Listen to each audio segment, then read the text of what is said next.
Oke, assalamualaikum warahmatullahi wabarakatuh. Bismillahirrahmanirrahim. Ketemu lagi di channel ini. Aku masih akan membahas tentang thinking talents di talents mapping. Salah satu bagian bakat yang ada di 34 bakat pembagian di talents mapping. Ya, kali ini masih di thinking talents juga. Yang akan kubahas adalah ini dia, strategic. Bakat strategik. Ya, siapa yang punya bakat strategik di sini boleh disimak ya karena ini penjelasan tentang si strategi. Eh, ini dia nih ya, dia masih ada di area thinking talents. Strategik ini adalah sebuah dorongan bakat pada seseorang yang outputnya tuh dia punya banyak opsi, langkah, atau alternatif jalan untuk mengerjakan sesuatu gitu. Jika dihadapkan pada berbagai kondisi gitu ya, dia bisa melihat pola dan masalahnya dengan cepat gitu kalau orang strategik. Secara alami, secara natural, dia bisa melihat urutan langkah terbaik untuk mencapai target atau menyelesaikan persoalan, mencari jalan jika kelihatannya tuh buntu bagi sebagian orang, gitu. Itu adalah deskripsinya orang strategi gitu. Jadi poinnya adalah di memiliki banyak opsi jalan, langkah, atau tahapan penyelesaian gitu ya. Oke. Nah, seorang dengan bakat strategik ini butuh gambaran menyeluruh dari sebuah situasi gitu. Jadi sebelum dia membayangkan langkah dan jalan tadi di kepalanya, butuh dulu nih dijelaskan secara utuh situasi yang terjadi. Kira-kira apa yang mau dihadapi oleh seorang strategik gitu ya. Nah, setelah memahami situasi gitu secara menyeluruh, dia baru eh, membutuhkan kebebasan gitu untuk memilih jalan-jalan yang diyakini terbaik gitu. Nah, kebebasan ini juga artinya relatif ya gitu. Dalam artian bebas mengekspresikan gitu, bebas mengemukakan gitu karena memang secara alami itu terjadi dalam diri seorang strategi gitu ya. Nah, terus caranya gimana ya kalau punya strategi kita bisa mengasahnya supaya lebih tajam lagi gitu. Yang pertama bisa kita menambah wawasan dan pengalaman gitu ya, knowledge dan experience gitu untuk membaca situasi supaya semakin tajam lagi gitu. Caranya gimana? Ya caranya kita bisa terus melibatkan diri kita terhadap sebuah aktivitas apapun itu karena kan kalau kita bicara soal apa ya mencari solusi itu sebenarnya persoalan ada di mana-mana gitu ya. Nah, si strategik ini bisa terasah dengan keterlibatan kita di berbagai aktivitas gitu. Dan juga ya tadi ya, kalau kita melihat bahwa si orang strategik ini butuh gambaran menyeluruh dari sebuah situasi, itu nggak bisa lepas juga dari yang namanya wawasan atau pengetahuan gitu. Supaya kita bisa makin perform, kita bisa makin apa ya handal dan tajam untuk bisa membaca pola dan jalan langkah yang tepat gitu ya.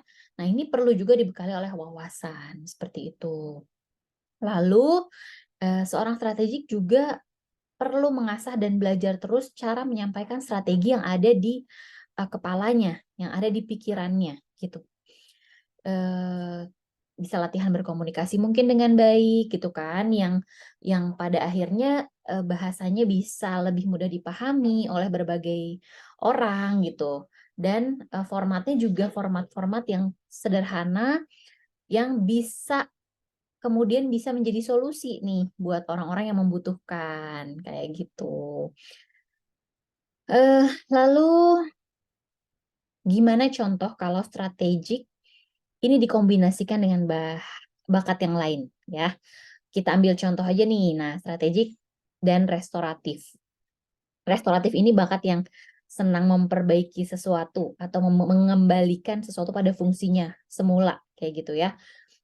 Kayak gimana nih ya kombinasinya Kak, sebagai gambaran. Nah, Kalau punya strategik dan restoratif, kecenderungannya adalah langkah-langkah yang dia temukan, langkah-langkah yang secara alami bisa dia baca polanya itu, diperuntukkan untuk menyelesaikan sebuah masalah, gitu.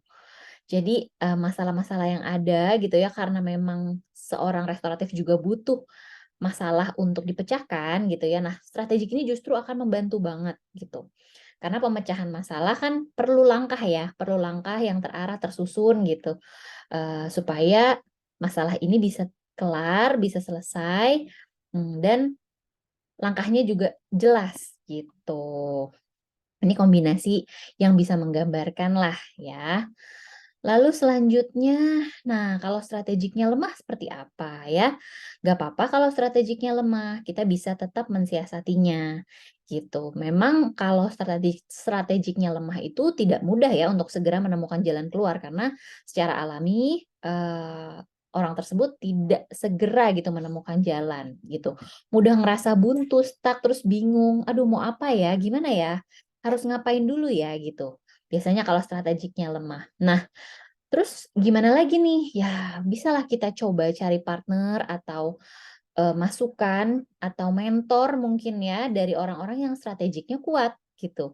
Yang kita yakin bisa membantu kita memberikan breakdown pola-pola atau step-step penyelesaian masalah gitu. Supaya, tadi yang tadinya kita buntu kita jadi tercerahkan, "Oh iya ya, berarti langkahnya harus ini dulu, baru ini," gitu kurang lebih. Eh, lalu siapa seorang strategik ini? Nah, kurang lebih ini bisa cukup menggambarkan lah ya. Orang-orang seperti selektor, thinker, strategis, evaluator, map maker, pathfinder, planner. Nah, ini butuh strategi gitu supaya apa yang di-plan, apa yang direncanakan itu memiliki pola urutan yang tepat dan jelas gitu. Nah, terus, kata-kata apa yang paling mendeskripsikan seorang strategik? Nah, ini ada clear, ada mungkin option aware, intuitif gitu ya, future oriented, anticipating, selective, insightful. Kurang lebih kayak gini gambarannya orang strategik, gitu. Semoga, penjelasan kali ini bisa, lebih memperjelas pemahaman tentang bakat strategik gitu ya. Selanjutnya nanti kita akan bahas bakat lain setelah strategik, mungkin yang deket-deket tadi kita bahas tentang si restoratif mungkin atau yang lain, kita lihat aja di video selanjutnya. Terima kasih. Assalamualaikum warahmatullahi wabarakatuh.